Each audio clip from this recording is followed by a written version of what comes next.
J'ai participé au mauvais côté des influenceurs. Il m'est arrivé d'être mal entouré parce que j'ai des agents, je ne choisis pas mes placements de produits, je ne réponds pas à mes mails ni à mes numéros.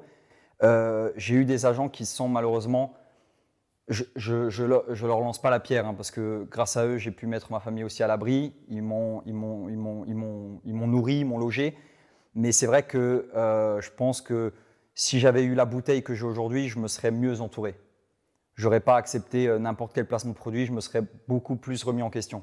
Mais quand tu as 21 ans et que tu es serveur et que tu es au SMIC et qu'on te propose beaucoup d'argent pour faire des placements de produits et que tu n'as pas la tête pour réfléchir à ce que c'est bien, à ce que c'est mauvais, bah, tu acceptes l'argent et tu fais des conneries. Et ça, j'en suis totalement conscient. Je pense qu'il y a certains placements que j'aurais jamais dû faire, bien sûr. Des personnes où j'ai pu faire des placements qui n'ont pas été livrés dû à des sociétés qui étaient un peu voilà, pas très correctes. Et ouais, j'ai des regrets, mais malheureusement, je ne peux pas revenir en arrière. On essaie juste de ne pas refaire les mêmes erreurs qu'on a pu faire.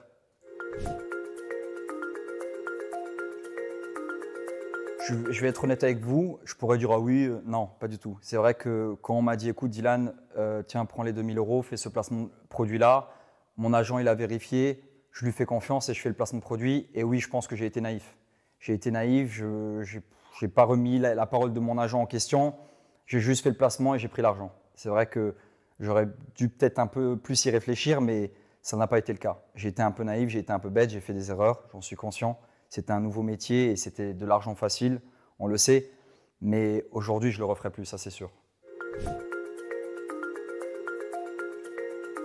Je pense qu'avec de l'accumulation, moi j'ai une communauté qui est assez engagée, j'ai un gros engagement et c'est vrai que quand tu reçois un message, j'ai pas eu la commande, Dylan, je te faisais confiance, j'ai commandé sur le site là, ou alors j'ai perdu mon argent sur le casino, bah, tu commences à te remettre en question. Tu dis, moi j'ai une communauté qui me suit depuis des années, qui me fait confiance et je leur fais perdre de l'argent sur des casinos ou des placements de produits qui sont pas très clairs. Ouais, on se remet en question, on prend de la bouteille, on prend de l'âge et on se dit c'est pas très correct. Ça aurait pu être ma mère, ça aurait pu être ma petite sœur. Alors bien évidemment, je me suis remis en question, ouais, plusieurs fois. Bien sûr que c'est une bonne chose. Je pense que comme tous les métiers, l'influence, c'est un métier qui a à peu près 10 ans aujourd'hui. Encore au Luxembourg, on ne sait pas c'est quoi un influenceur. Il y a des gens qui disent c'est quoi, tu fais quoi? Oui, je suis influenceur. Voilà. Et bah, voilà, le métier n'a que 10 ans et je trouve ça bien qu'on resserre les boulons, qu'on mette des lois, des règles.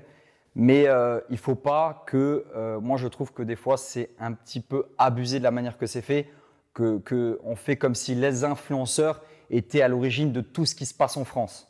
Je pense que voilà, il y a un truc qui s'est passé avec les influenceurs qui n'est pas forcément correct ou juste. Je peux l'entendre et je peux le comprendre, mais il ne faut pas tout mélanger.